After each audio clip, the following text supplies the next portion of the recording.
ସେଦିନ ସେ ମା ଜଣକ ପୁଣି ଦେଖାହେଲେ। ସେ ମା ଜଣଙ୍କର ବିଶେଷତ୍ୱ ହେଉଛି ମାସକରେ ଗୋଟେ ଦିନ ତାଙ୍କୁ ସମସ୍ତେ ଭିକ ମାଗିବାର ଦେଖନ୍ତି।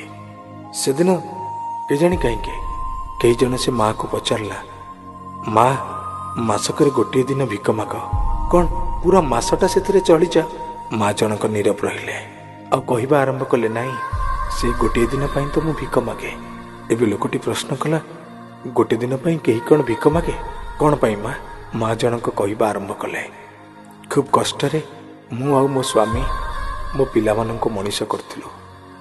ଦି ପୁଅ ମୋର, ଜଣେ ଡାକ୍ତର ଆଉ ଜଣେ ଇଞ୍ଜିନିୟର। ଜଣଙ୍କୁ ପାଠ ପଢ଼ିବା ପାଇଁ ମୋ ବାହାଘର ବେଳର ସବୁ ସୁନା ଗହଣା ବିକ୍ରି ହେଇଗଲା। ଆଉ ଜଣଙ୍କୁ ଇଞ୍ଜିନିୟର କରିବା ପାଇଁ ମୋ ସ୍ୱାମୀ ତ ଆମର ସର୍ବଶ୍ରେଷ୍ଠ ସମ୍ପତ୍ତି ଜାଗା କେଇ ଗୁଣ୍ଠୁ ଆଉ ଘରଟାକୁ ବି ବିକିଦେଲେ। ସେମାନେ ଦି ଜଣ ଖୁବ୍ ବଡ଼ ହେଲେ, ଜଣେ ଡାକ୍ତର ଆଉ ଜଣେ ଇଞ୍ଜିନିୟର। କ୍ରମେ ଆମ ବୁଢ଼ାବୁଢ଼ୀଙ୍କୁ ମଧ୍ୟ ସେମାନେ ଦି ଭାଗ କରିଦେଲେ। କହିଲେ, ଗୋଟିଏ ପୁଅ ପାଖରେ ବାପା ମା ଦି ଜଣ କ'ଣ ଖାଇବେ ଯେ? ଜଣେ ବାପାକୁ ରଖୁ ଆଉ ଜଣେ ମାଆଙ୍କୁ ରଖୁ। ପରସ୍ପରଠୁ ଅଲଗା ହେଇ ରହିଲୁ ଅନେକ ଦିନ। ଏକଥା ବୋଧେ ମୋ ସ୍ୱାମୀଙ୍କୁ ଖୁବ୍ ବାଧିଥିଲା। ତାର କିଛି ଦିନ ପରେ ସେ ହାର୍ଟ ଆଟାକରେ ଚାଲିଗଲେ। ଏବେ ମୁଁ ତ ସାନ ପୁଅ ପାଖରେ ଥିଲି। ସାନ ପୁଅ କହିଲା, ବାପା ତ ଚାଲିଗଲେଣି, ଏକା ଏ ମାଆକୁ ମୁଁ କାହିଁ ଏକା ଖାଇବାକୁ ଦେବି ଯେ?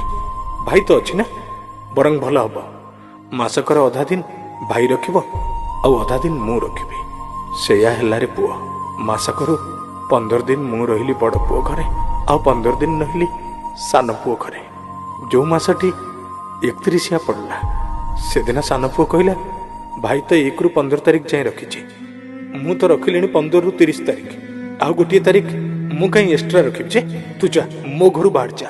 ମୁଁ ଭାବିଲି ଗୋଟିଏ ଦିନ ପାଇଁ ସାନ ପୁଅ ଯେତେବେଳେ ରଖୁନି, ବଡ଼ ପୁଅ ବି କ'ଣ ଆଉ ମୋତେ ରଖିବ? ଭଲ ହବ ସେ ଗୋଟିଏ ତାରିଖ ମୁଁ ଭିକ ମାଗି ବୁଲିବି।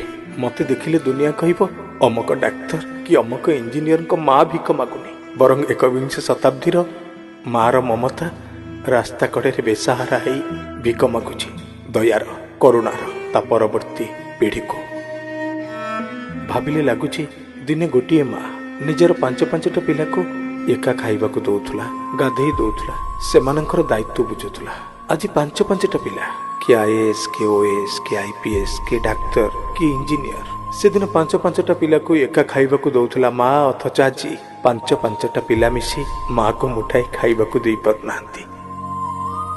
ମା କାଲି ବି କାନ୍ଦୁଥିଲା, ମା ଆଜି ବି କାନ୍ଦୁଛି। 31 ମାସଟା ଆସିଲେ ସାରା ଭାରତବର୍ଷର ମା ମାନଙ୍କର ଆତ୍ମା ସତେ ଯେମିତି ରାଜରାସ୍ତାକୁ ଓହ୍ଲେଇ ପଡୁଛି। ଭାଇମାନେ, ବାପା ମାଙ୍କୁ ସମ୍ମାନ ଦେବା, ଅଧିକାରର ସହ ବଞ୍ଚେଇବା, ବାପା ମାଙ୍କର ମହତ୍ଵ ବୁଝିବା।